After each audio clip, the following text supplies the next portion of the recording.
आइए बच्चों, आज हम कक्षा 10 के पाठ 14 एक कहानी यह भी जिसे मनु भंडारी जी ने लिखा है के ऊपर चर्चा करेंगे। आज हम इसका पात्र परिचय और परीक्षा की दृष्टि से जो महत्वपूर्ण प्रश्न हैं उन पर विचार करेंगे।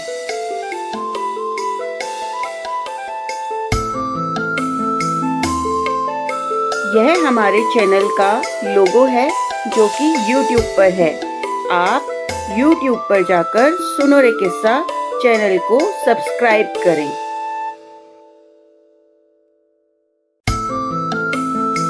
आने वाले नए विषयों के लिए सुनो रे किस्सा चैनल को कृपया लाइक, शेयर और सब्सक्राइब करें। वीडियो कैसा लगा और आप किस विषय का वीडियो देखना चाहेंगे यह भी हमें कमेंट बॉक्स में बताएं। आइए फिर हम चलते हैं पाठ की ओर। एक कहानी यह भी।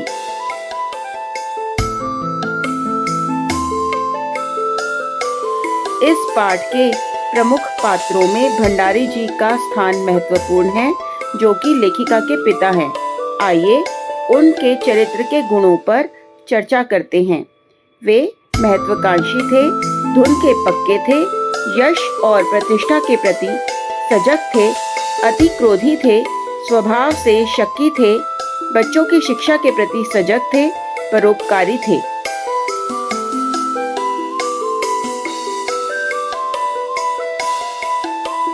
इस पाठ की अन्य प्रमुख पात्र थी मनु भंडारी जी, जो कि इस पाठ की लेखिका हैं। आइए उनके चरित्र के विशेषताओं पर दृष्टि डालते हैं। वे हीन भावना से भरी थी, निडर थी, काले रंग वाली थी, आत्मनिर्भर थी, देश प्रेमी थी, श्रेष्ठ वक्ता थी, मरियल और दुबली थी, उच्च कोटि की साहित्यकार थी। अन्य प्रमुख पात्रों में प्राध्यापिका शीला अग्रवाल जी, जो लेखिका को पढ़ाती थी।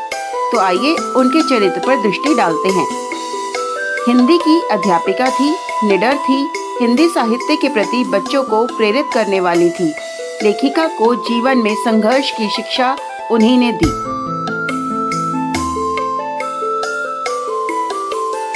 लेखिका की माँ, वे त्याग और सहिष्णुता की मूर्ति थी, अनपढ़ थी, सबकी जरूरतों को पूरा करने वाली थी, घरेलू महिला थी, परंपरागत एवं नेहीर पत्नी थी, स्नेह और ममतत्व से भरपूर माँ थी, धैर्यवती थी।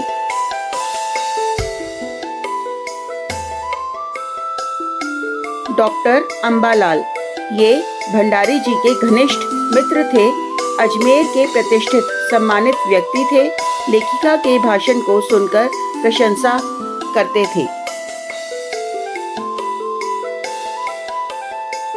इस कहानी में एक और पात्र है सुशीला। आइए देखते हैं इनका चरित्र। सुशीला ये लेखिका की बड़ी बहन थी, खूब गोरी थी, स्वस्थ और हंसमुख थी। अभी हमने इस पाठ के महत्वपूर्ण किरदारों के विषय में जाना। ये सभी किरदारों के विषय में परीक्षा में प्रश्न पूछे जा सकते हैं।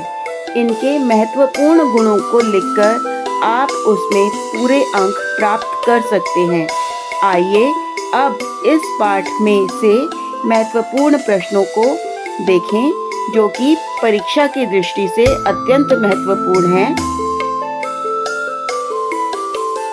प्रश्न 1, लेखिका के व्यक्तित्व पर किन किन व्यक्तियों का किस रूप में प्रभाव पड़ा?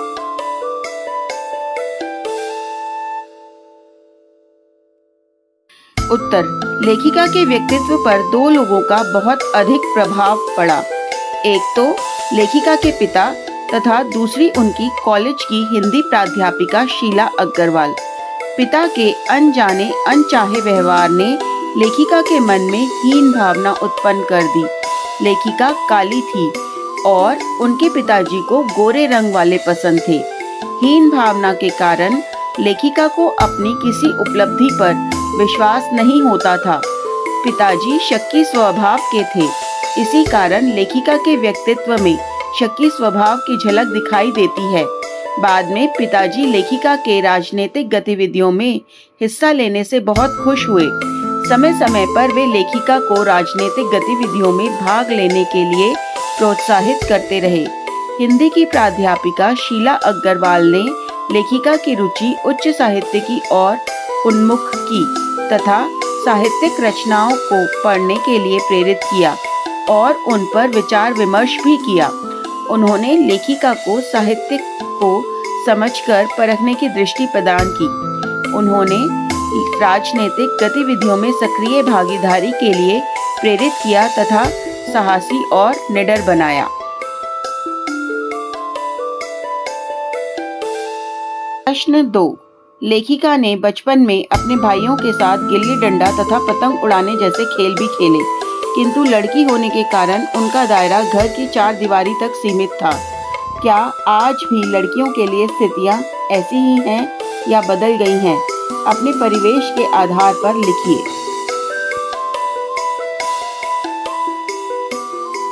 उत्तर: आज लड़कियों के लिए स्थितियां बदल गई हैं। वे घर से बाहर, चाहे खेल का मैदान हो या विज्ञान का, निकलकर लड़कों की तरह ही हर क्षेत्र में आगे बढ़ रही हैं। लड़कियों को हर तरह से सक्षम बनाया जा रहा है। वे अपनी रुचि या इच्छा के अनुसार कोई भी खेल खेल सकती हैं। अब वे शिक्षा एवं खेलों के लिए अपने शहर से दूर दूसरे शहरों या विदेशों में भी जा सकती हैं। प्रश्न 3। मनुष्य के जीवन में आस पड़ोस का बहुत महत्व होता है। इस बारे में अपने विचार लिखिए। परंतु महानगर में रहने वाले लोग प्रायः पास पड़ोस कल्चर से वंचित रह जाते हैं। उत्तर: महानगरीय लोग अपनी जिंदगी खुद जीना चाहते हैं। दूसरों के साथ मिलने जुलने, खाने पीने तथा दुख सुख बांटने का ना तो उनके पास समय ही है और ना ही इच्छा। मशीनी युग ने उन्हें भाव शून्य कर दिया है। परिणाम स्वरूप वे लोग पड़ोस कल्चर छोड़ने लगे हैं। प्रश्न 4। इस आत्मकथ्य में लेखिका के पिता ने रसोई को बटियार खाना कहकर क्यों संबोधित किया है? उत्तर: भटियार खाना उस स्थान को कहते हैं जहां भट्टी जलाई जाती है। लेखिका के पिता का मानना था कि रसोई में भट्टी जलती रहती है। वहां रहने से व्यक्ति की प्रतिभा और क्षमता नष्ट हो जाती है और वे नहीं चाहते थे कि मनु की प्रतिभा रसोई की भट्टी में जलकर नष्ट ही हो जाए। परंतु यह एक विचारणीय बिंदु है। ये उनके विचार थे। तो क्या इसका मतलब यह है कि हमें रसोई में जाकर खाना नहीं बनाना चाहिए? ऐसा नहीं है। हमें हर चीज़ में संतुलन रखना चाहिए और खाना बनाने के साथ साथ अपनी प्रतिभा को भी बढ़ावा देना चाहिए। हमें हर चीज़ में इस तरह से संतुलन बिठाना चाहिए कि हम दोनों कार्यों को ठीक प्रकार से कर पाएं। प्रश्न 5। मनु भंडारी ने अपनी मां को व्यक्तित्व विहीन क्यों कहा है? लेखिका मनु भंडारी अपनी मां को अपना आदर्श क्यों नहीं बना सकी?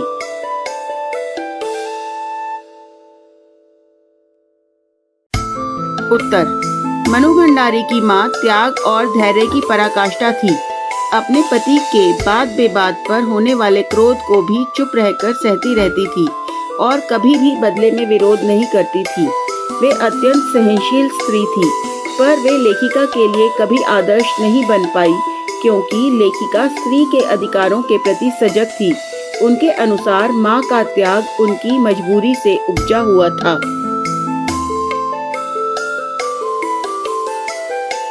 प्रश्न 6। मनु भंडारी के पिता की कौन कौन सी विशेषताएं अनुकरणीय हैं? उत्तर: मनु भंडारी के पिता की निम्नलिखित विशेषताएं अनुकरणीय हैं।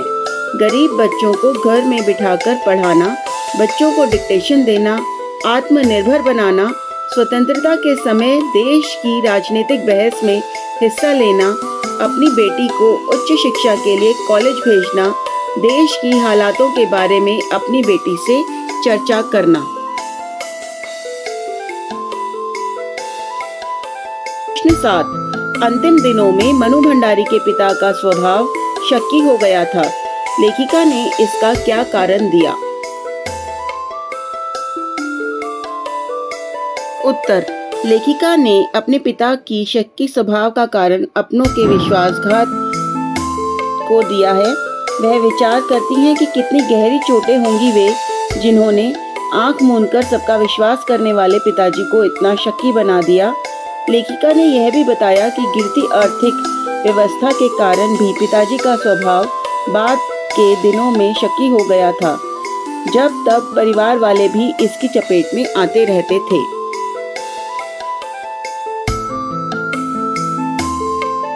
आज हमने इस पाठ के महत्वपूर्ण बिंदुओं को महत्वपूर्ण पात्रों और महत्वपूर्ण प्रश्नों के साथ जाना।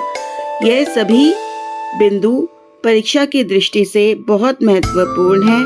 आप इन्हें पढ़ें और समझें। इस पाठ के जो मल्टीपल चॉइस क्वेश्चन हैं वो इस वीडियो के अगले वीडियो में आएंगे। आप इस चैनल को सब्सक्राइब करें और महत्वपूर्ण बिंदुओं को परीक्षा की दृष्टि से जो महत्वपूर्ण है जानें। धन्यवाद।